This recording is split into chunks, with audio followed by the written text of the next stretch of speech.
Hi, my name is Jeannie Lauren Dowden for Conduit News. Today we have Republican primary candidate for Senate District 28, Bryan King, joining us. Hey, thanks for being here. Thanks for having me. It's Casual Friday today. I did not get the memo, Okay. but that's totally fine. Listen, I wanted to pick your brain a little bit about the special session that will be happening very shortly. Just first, give us your overall impression of how you think it will go.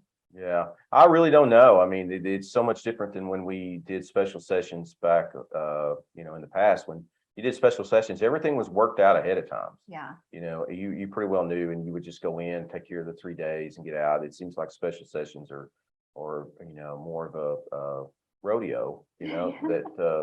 And so it's a little different now. I mean, I tell people now, and I've been to Little Rock a couple times, and it's like, sometimes I feel like it's like, I graduated high school and then now I'm going back again after 4 or 5 years. It's just, a little different. And so I think that, with the surplus and the economy and everything right now, I mean, I can remember having almost $1 billion surplus when Governor Huckabee left, and in 2007, and in 2 years that was gone. I mean, so surplus is just one-time money. Well, and let's talk about that, because some people, you'll see, it's like they're talking about this surplus and this $1 billion that the government has. It's like just manna that fell from heaven. Like, okay, now let's just spread it all out. And there are a few issues with that, I would say. One, let's talk about how they have this, why they have this surplus. And then two, they're talking about different, things to spend it on, whether it's school security or teacher pay raises. Okay, but then how is that going to be upheld long term as far as the continued funding for that? So what are your thoughts? Yeah, typically it won't. I mean, when you start spending one-time money on different projects, whether it's something you like teacher raises or tax cuts, like I said, we had the $1 billion surplus before and on a $4 billion budget. So, they're flush with cash in some areas, but yet it's just a dangerous time right now. And so that has been the frustration of looking how things are budgeted from different ends. These guys just, quite frankly, have been used to being bailed out. In 2009 and 10, when I warned Governor Beebe that, hey, we were, getting into areas of the economy, the rest of the economy was in a recession, and wouldn't listen. They just kept spending. Well, they did hit. Well, they got bailed out. And so every time since then, they've never really learned their lesson. It's like my dad told me one time when I was doing something. He said, "Bryan, you're not going to learn your lesson until you learn your lesson." And the reality is that I think we were looking at that I will be the only one that will be legislator that hadn't been bailed out in a budgeting process. And that is what is frustrating down there, because that is why the budget has grown so much. And they have looking at trying to do ongoing things out of one-time money, and it's frustrating. I mean, we can use, I think we talked about earlier, the stipend for law enforcement, which we agree law enforcement need to be paid more. They just do it 1 year in election year. And my law enforcement guys tell me that, hey, that's great and everything like that, but what about next year? Right. And so that's what has got to change in our country, is like, whatever you do, you got to figure out what is sustainable to pay for it each year. Right. And then, so that is an example, or it could be teacher pay raises as an example. Then got to follow up the next year, look for more funding. Okay, well, typically, how does that happen? Maybe a tax increase or whatever.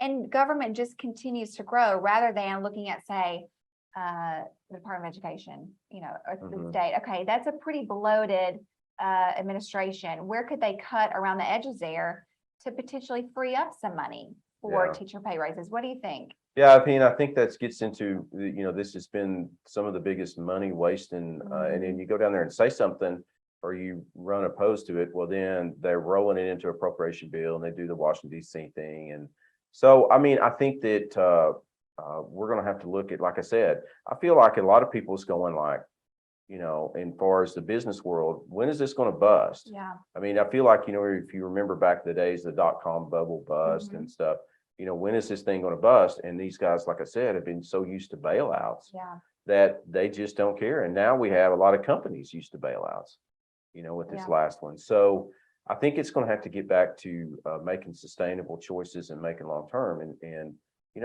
in a lot of ways, I am for, teacher raises in our competition. It is our public school system. We have to do that. I know that may not be the most popular thing to say in some circles, but just doing one-time money is, like I said, we could have easily reduced the income tax rate just by doing responsible budgeting alone, period. Yeah.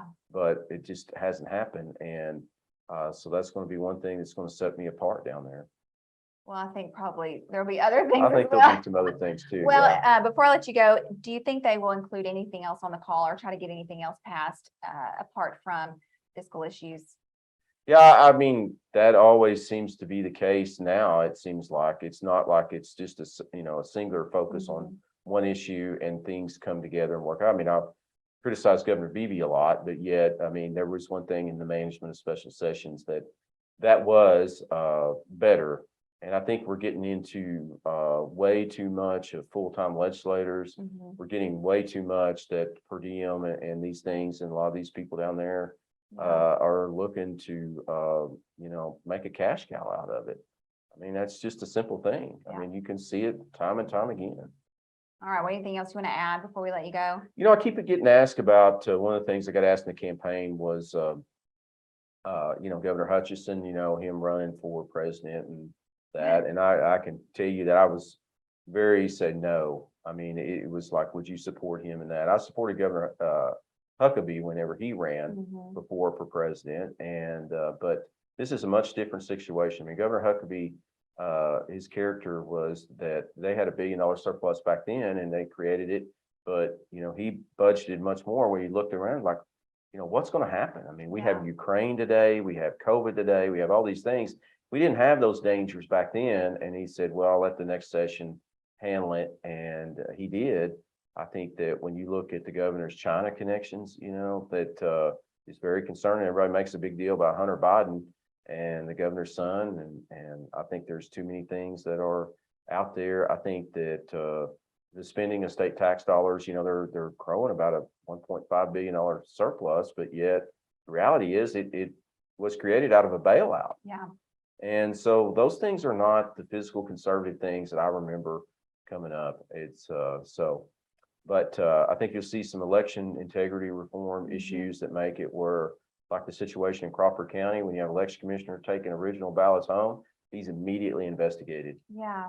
I That mean, should be a no-brainer. It shouldn't not even be a question that should be about. It shouldn't be any candidate at all, no matter who it is. Right. And I would say it if Chad was the other one on the other side of this. I mean, it is like the things that's happened down there with the elections and the history should be immediately investigated.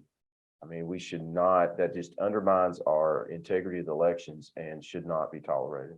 Well, we certainly look forward to having you back in January. It will be interesting for sure. Yeah, well, I hope so. I have a November race. That's and right. Hopefully going to get through that. And Jim Wallace, the Democrat, and I are actually, if you can believe this, we have civil conversations and we disagree respectfully on issues. And I think hopefully we're going to get back to top campaign and not be this lobbyist-centered special interest, Red Hatcher, Bill Vickery, John Burris, these type guys that will just lie and print anything type things to win elections. Yeah. And so hopefully it's going to be that kind of election where we can have a civil, conversation and discourse on issues. Good. Well, thank you for coming into Conduit today. Enjoy your Friday. All right, I'm going to.